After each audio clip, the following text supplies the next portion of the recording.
Activación Rebot, me siento lleno de energía y ánimo. Yo también. Rebot, te cuento que este fin de semana estuve organizando como siempre mi portafolio y recordé todo lo que hemos trabajado durante el año. Luego me puse a pensar en todo lo que ha pasado en este 2020. Te cuento que mientras leía la situación significativa de esta semana, fui recordando los momentos importantes que hemos vivido. Todos muy intensos en verdad, pero llamemos a la profesora Julia para que nos cuente sus impresiones. Profesora Julia. Jonathan, Rebot, chicas y chicos en casa, ¿cómo están? Profesora Julia, es un gusto saludarle. Así es, justo estábamos a punto de arrancar con una lectura, pero no queríamos empezar sin usted. Gracias. Entonces, yo la comienzo para enterarme rápido de qué trata el programa. ¿Les parece? A ver, estábamos a pocos días del retorno a las aulas cuando los medios anunciaban la confirmación de los primeros casos de personas con COVID-19 en nuestro país, razón por la cual el gobierno declaró el estado de emergencia nacional. Se cerraron las fronteras e iniciamos una cuarentena obligatoria. Al inicio pensamos que sería cosa de unos días, pero no fue así. Ha sido todo un reto lo de las clases remotas, así como el mantener distanciamiento social, que ahora son parte de nuestras vidas. Podríamos decir que hemos asumido un estilo de vida diferente al que teníamos antes. Por ello, es importante que reflexionemos sobre lo que hemos vivido, para escribir acerca de las respuestas que hemos dado a esta situación en aspectos, como los hábitos de salud y cuidado personal para evitar el contagio, la participación de nuestras familias y comunidades, el papel de la ciencia en la cura de la enfermedad y la capacidad de encontrar y aprovechar las oportunidades en medio de las dificultades. Sin embargo, no podemos bajar la guardia porque aún estamos en pandemia. Por ello, es necesario dar respuesta a situaciones que en el contexto de la nueva convivencia social cobran mayor importancia, como la contaminación ambiental y la participación democrática para seguir construyéndonos como país.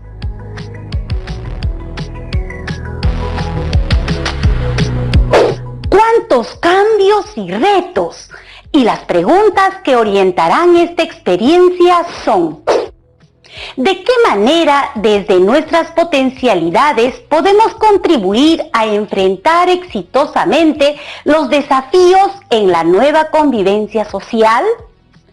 ¿Qué debe continuar y qué debe cambiar? ¿Y crees que con lo que hemos aprendido podremos hacerle frente a otra situación así de desafiante?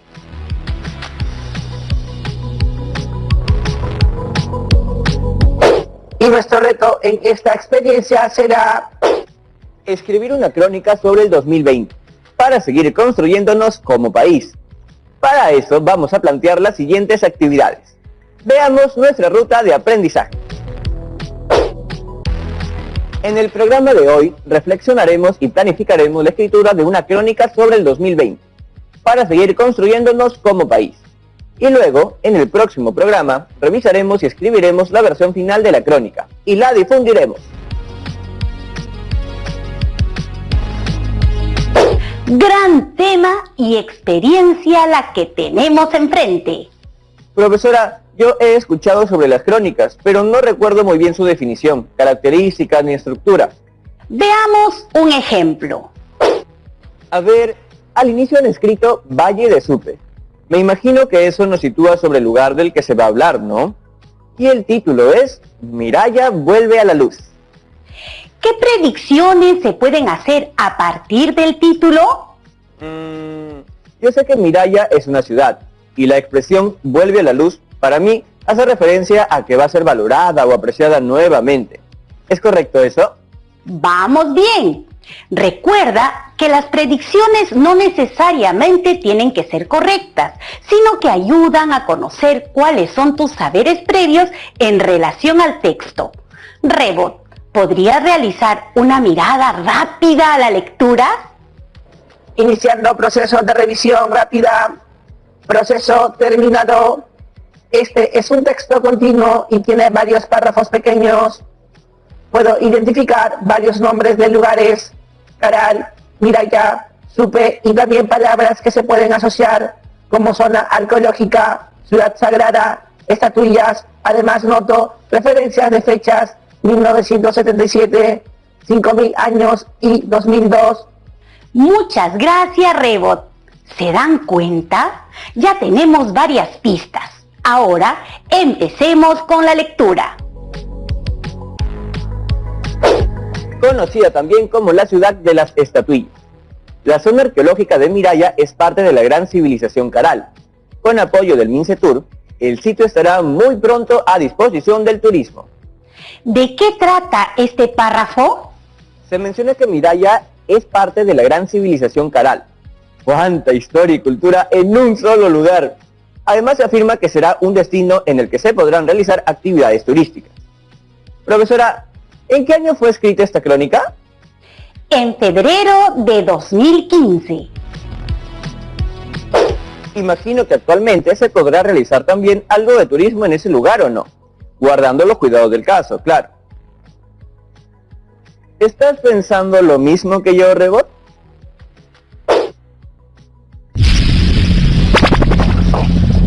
Veamos el segundo y tercer párrafo. La primera vez que intenté llegar a Caral, hace alrededor de 10 años, manejaba un sedán gris bien afinado. Regresaba de Casma por la Panamericana Norte y cerca de Supe me topé con un letrero gastado que anunciaba la cercanía de la ciudad sagrada. Caral a 22 kilómetros. Casi nada, pensé. 20 minutos de ida y otros tantos de vuelta. Estaba equivocado. El camino era una larga pesadilla de piedras, tierra, barro, curvas cerradas, polvo, laderas, el lecho de un río y pasos estrechos. Desistí a la mitad del trayecto. Esa vez fracasé yo, no mi automóvil. La segunda vez lo intenté con un escarabajo de 1977, viejo pero respondón, y así conocí la cuna de la civilización más antigua de América.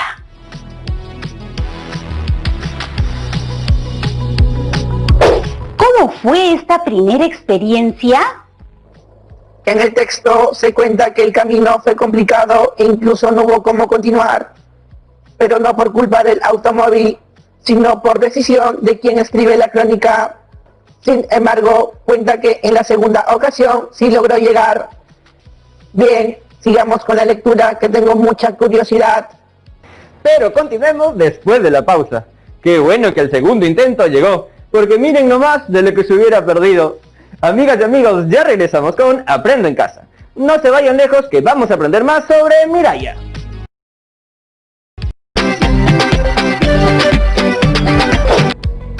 Hola a todas y todos en casa. Ya estamos de regreso con el programa. Y aquí estoy de vuelta en el set. Sigamos leyendo.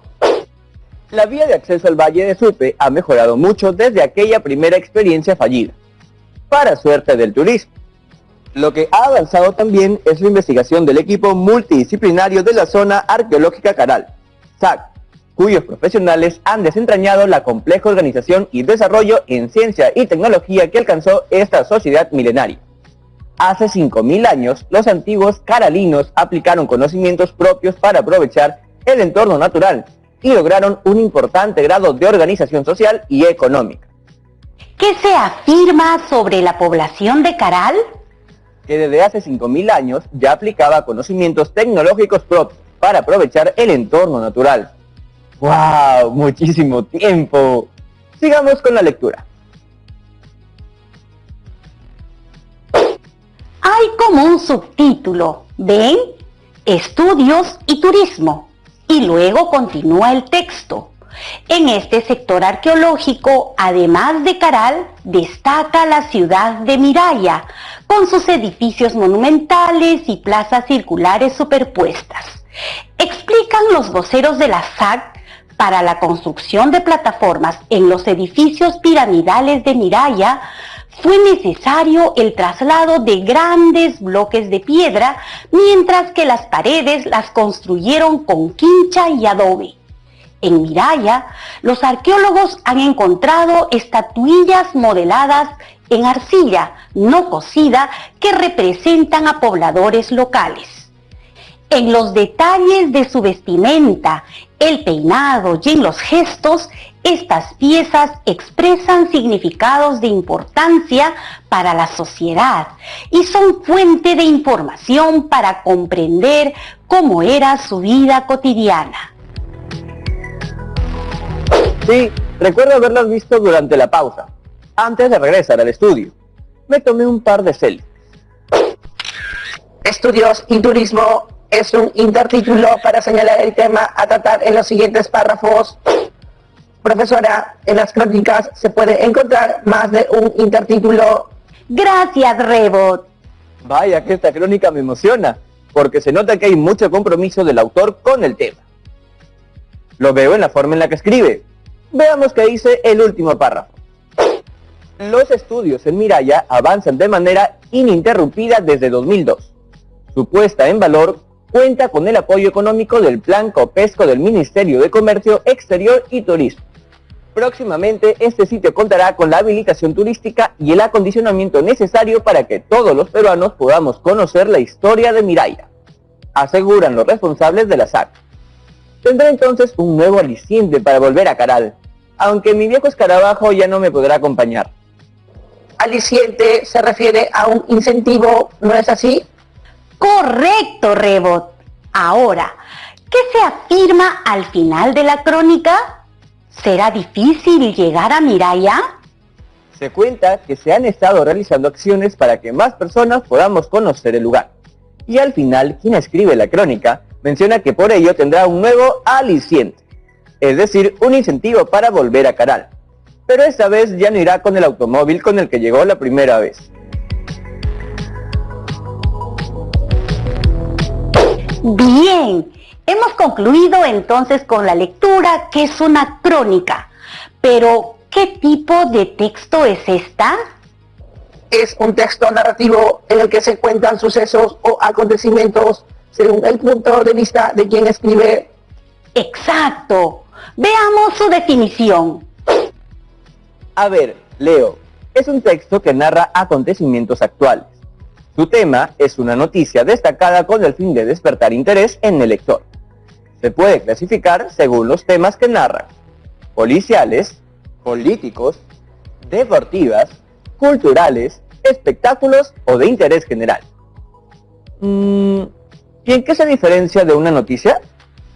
En que la noticia se narra de manera objetiva, es decir, tal cual suceden los hechos, mientras que en la crónica el autor o autora cuenta los sucesos de manera detallada y según su punto de vista. ¿Y en qué se parecen? En que cuentan sucesos reales. Veamos las características de una crónica.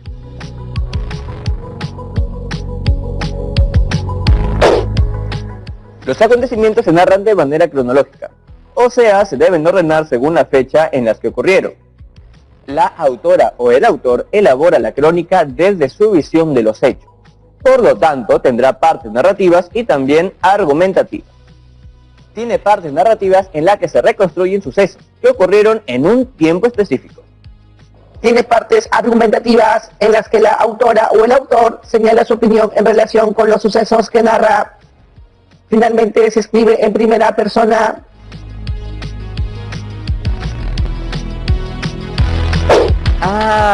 Ya comprendí por qué se dice que se narran los acontecimientos de manera cronológica. En la crónica que hemos leído, el autor narraba al inicio la primera vez que intentó llegar a Caral, luego su segundo intento, y después cómo ha mejorado el acceso al lugar. Está ordenado según cómo fueron ocurriendo los hechos. Es verdad, pero no solo narra los hechos, sino que agrega reflexiones respecto a lo que pensaba durante el recorrido. Además, la crónica está escrita en primera persona porque hay frases como: la primera vez que intenté llegar o conocí la cuna de la civilización. Son verbos conjugados en primera persona: intenté y conocí. Muy bien, Rebot y Jonathan. Quiero añadir que la crónica es un texto narrativo y por lo tanto debe tener las siguientes partes: inicio, desarrollo y cierre. En el ejemplo que leímos, al inicio tenemos la volada, que está cumpliendo la función de indicar la localización. Luego está el titular, el mismo que debe ser creativo y generar interés en las y los lectores. Después tenemos la bajada, un párrafo que comenta y nos adelanta de manera general sobre aquello que tratará el texto. La narración sigue la secuencia, como ya hemos mencionado, inicio, desarrollo y cierre. Veamos los criterios que se deben tener en cuenta para escribirla.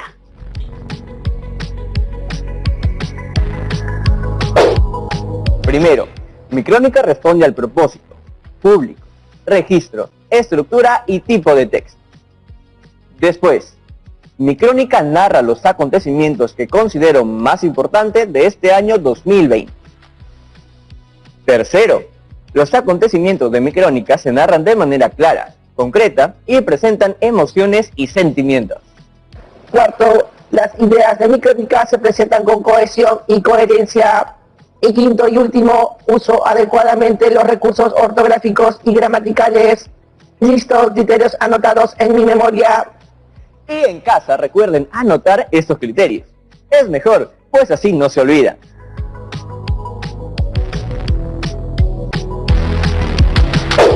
Ahora tenemos que realizar una lluvia de ideas sobre los sucesos que vamos a incluir en nuestra crónica.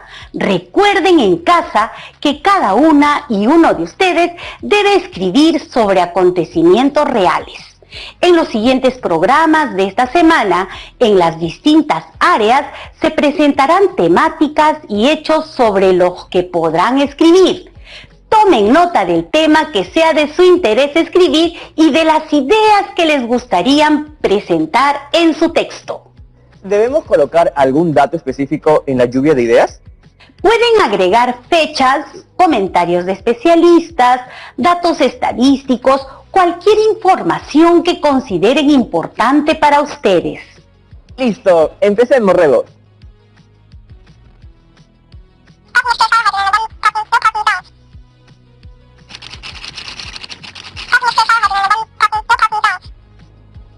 Ya está, hemos terminado nuestra lluvia de ideas. Veámosla. Las ideas que hemos elegido son: en el mes de febrero llegaron noticias que informaron que el coronavirus se extendió por Europa. Casi a finales de este mes empezaron los primeros casos en América del Sur. En el mes de marzo se declaró que el coronavirus se podía considerar una pandemia. El 16 de marzo empezó la cuarentena en el Perú. En el mes de abril se iniciaron las clases remotas. El 1 de julio se dio inicio a lo que se denomina la nueva convivencia social.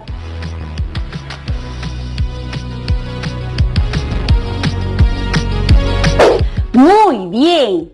Ahora, Jonathan y Rebot, estas ideas no necesariamente las añadirán en la crónica.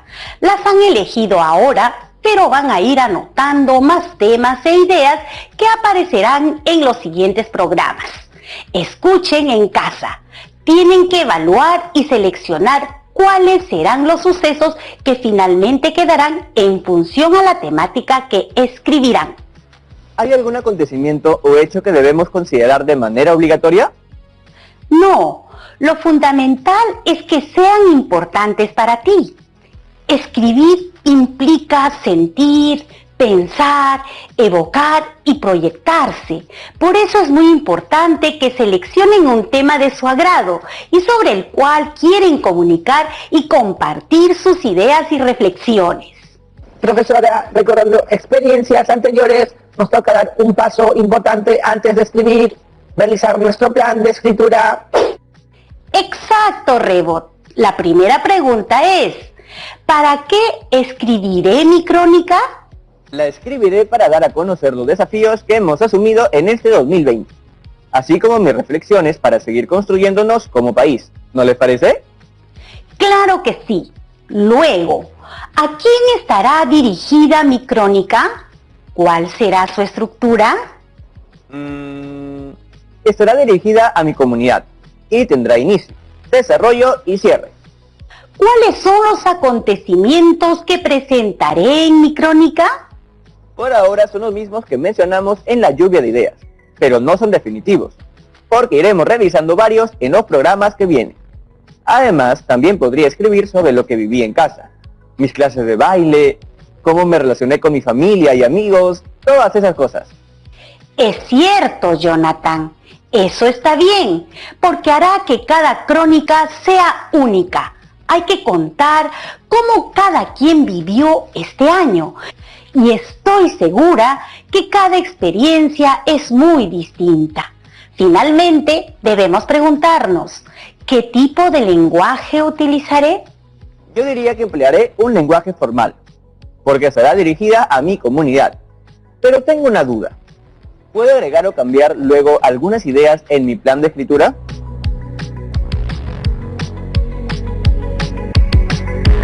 Claro que sí, podrás cambiar o agregar otras. Lo importante es que coloques acontecimientos o ideas relacionadas a la temática que tú elijas para desarrollar según tus intereses. ¿Y cómo hará Jonathan para tomar apuntes? ¿Dónde los organizará? Buenas preguntas, Rebot. Aquí les presento un cuadro que nos ayudará a registrar las ideas y ordenarnos. En él colocarán el tema o temas que les interesen de cada programa o actividad. Luego, añadirán los sucesos que quieran narrar sobre ese tema y qué ideas o datos son importantes. Al final, ¿hay un espacio para marcar el tema que se va a elegir? Sí, porque van a tener que tomar una decisión. Van a elegir un tema en función a sus intereses y lo que consideren más importante.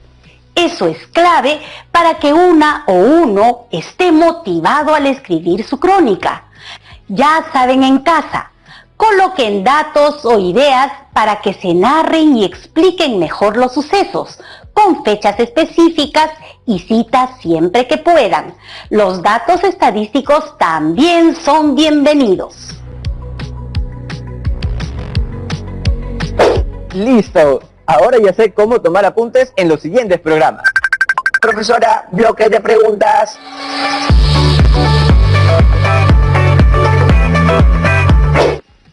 Soy Joaquín de la región Lima.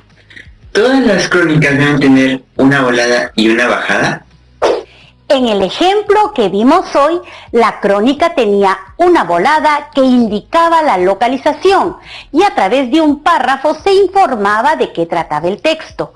A eso se le denomina bajada, pero no todas las crónicas se escriben así necesariamente. Recuerda que las partes que no le deben faltar a la crónica son inicio, desarrollo y cierre.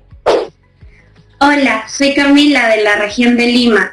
¿Se tiene que escribir siempre la crónica en primera persona? La crónica se escribe en primera persona cuando lo importante es contar sucesos reales a partir de cómo los hayas experimentado como protagonista. Sin embargo, cuando no tienes ese rol, se puede escribir en tercera persona. Gracias, profesora Julia, por responder las preguntas y acompañarnos en el programa. Gracias por invitarme. ¡Nos vemos! Adiós, profesora.